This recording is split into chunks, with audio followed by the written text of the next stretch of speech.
Well, you know, if you look at the past 6.5 months, I'd have to say that the Trump administration policy looks a lot like the Obama administration policy, and a lot like the George W. Bush administration policy. Secretary of State Tillerson said we'd be happy to talk to North Korea if they'd stop their missile test.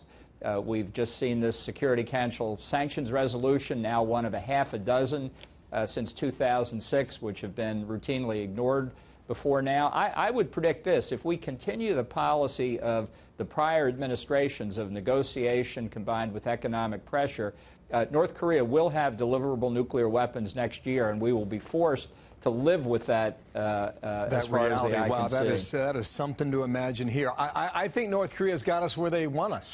They are the focus of the world, and everyone's giving them that attention. Well, it's the attention, but it's also the reality. You know, for years people could say, North Korea doesn't have a nuclear weapons program. North Korea's missile program isn't getting anywhere. I mean, I've fought these doubters personally, and many others did too, for the last 20 years. Now, I don't think there's any dispute from anybody who seriously understands North Korea's capabilities. And the general view is by next year, North Korea could have the capability of hitting any target it wanted to in the United States. So take that to the next step then. How does that change this geopolitical dynamic? Well, I think all the talk about sanctions misses the point. North Korea is almost there.